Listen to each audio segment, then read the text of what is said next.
Hello, my name is Shirley Self, and I'm here to talk astrology.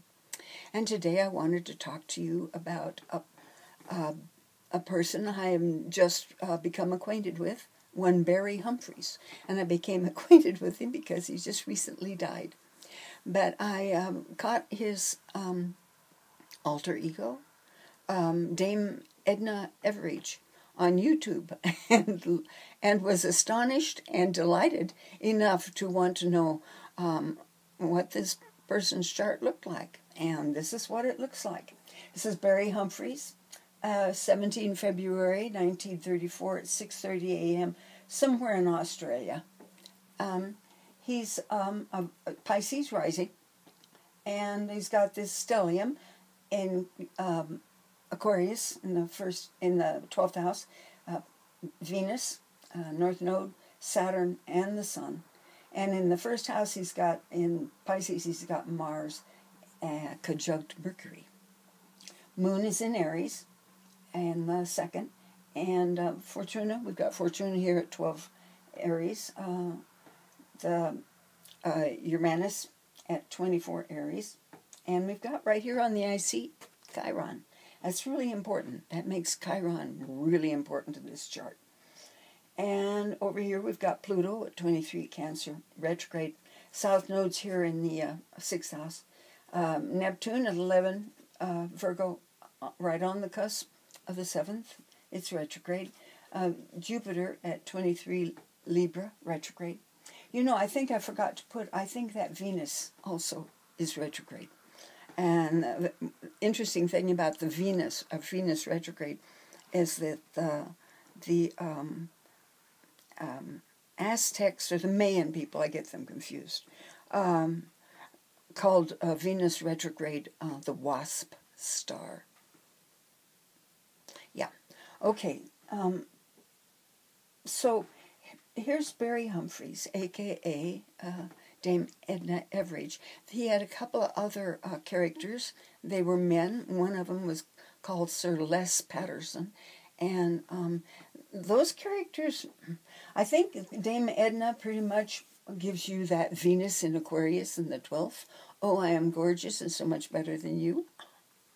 And the Saturn here at 20 Aquarius, I don't care if I look different. I'm here and you deal with it. I didn't care for his male characters. They're ugly. Moon phase, I'm a moon phase 14. We don't like ugly. Me and Donald Trump, we don't like ugly. Actually, I do admire ugly if it's also got some real spiritual juice going with it, like Tom Waits. Anyway, okay, this Mars and the Mercury opposite the Neptune, that virtually rules this first house. And it's really fortunate.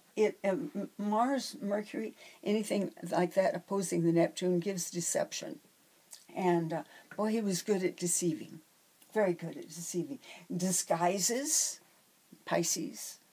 They're in mutual reception. That makes them really creative. And because they're in mutual reception, this Mars Mercury can feel its way over here to the Neptune and feel that person that they're talking to, that they're interacting with. It's almost like having the Mars Mercury right over here and the Neptune over here. They're interchangeable, kind of, and it's he used it to great advantage. The moon in Aries, this is really a feisty moon, and it made him aggressive, as though he needed any help. What with this Mars right there on the ascendant. You know, the stellium up here is a stellium of feelings of superiority, and because that's Aquarius for you. Yeah, feelings of superiority. I guess I won't go any further with that. Anyway, he's got these trines to Jupiter, and that just makes him better or worse, whichever way you want to say it. It magnifies them, and it. If you've ever seen Dame Edna Everage, she was magnificent, magnificent. The Venus rules her costumes, and they were incredibly unusual and well done. and a lot of the my attraction to her was simply to look and see what the heck she was wearing now. And she had eyeglasses. That's the help part of her disguise. So those eyeglasses are. I wear anyway is ruled by Neptune, is ruled by Pisces. So this Uranus Jupiter opposition there. What do I have about that? So interesting.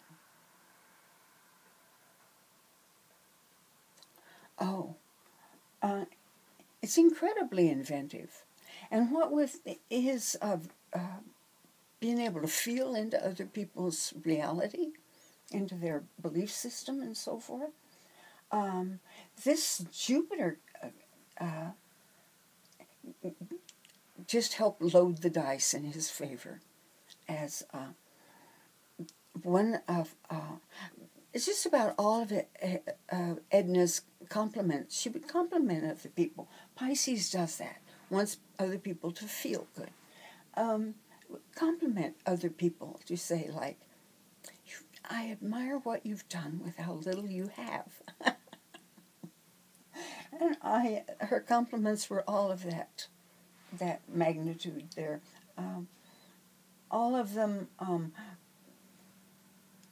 stroking other people while elevating herself. Okay, let's talk about this Chiron. The Chiron in Taurus. Now that's a wounded, because it's Taurus, and there's some wound. The Chiron was a wound, and probably in school, looking where it is, to his feminine nature. And so, virtually, when he went to get on his hero's journey, he went to his feminine nature and invented Dame Edna Everage. This Chiron,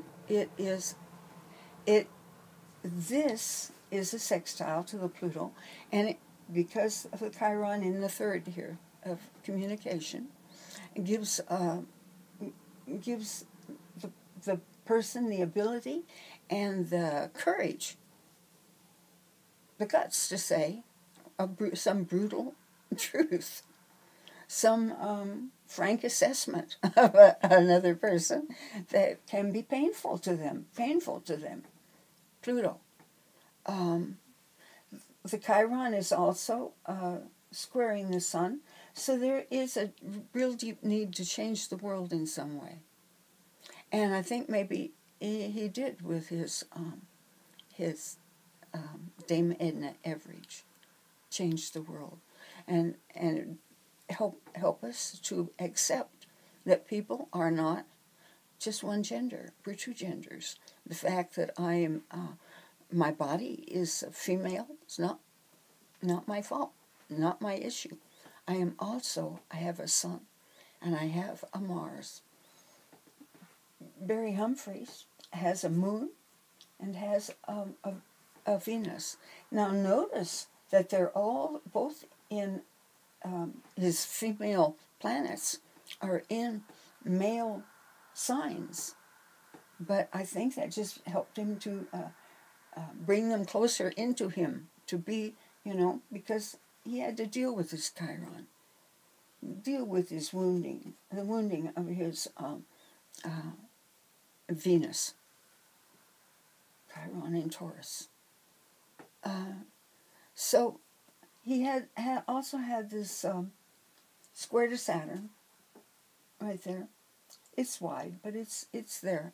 And Robin Williams had this square to Saturn, Chiron, square to Saturn. And as he put it, Reality is a crutch. Don't lean on it too hard. He had original ideas. Is this a biquintile here? The quintiles are signs, are aspects of real talent. Bring them forth from yourself. And that's what a 4 has to do. It's just to get out there and tell the truth. And the thing that is so very hard for a moon phase 4, he turned into a beautiful thing indeed. And it took him to the heights. As Dame Edna said, when she comes to London, she stays with the Queen. Well, they're both gone now. I was inspired to look at the Sabian symbols. And they're interesting if you have a poetic bent. And the Sabian symbol for 20 Aquarius, one of the keywords for it is celebrity. So here we have a celebrity. And she felt like she was a celebrity. And the issue that 4 can often have is to simply be discouraged. I don't want to do that. That hurts too much. I don't want to go out there and tell the truth. It means that they don't get to do their thing, which is Moon Phase 4 has a specialty that they want to pursue. That's their mask at Moon Phase 18. Moon Phase 18 specializes. They have to pick from amongst their many, many talents and interests a specialty and pursue it. And so that's what 4 has to do also. So I did some of these Sabian symbols, and for the ascendant, discouragement mastered, 5 Pisces. And that's really important, that although the arc of his career looked like it was pretty, I know he had problems with alcohol, and that could be a part of the discouragement that he had to master in order to do his work in this world.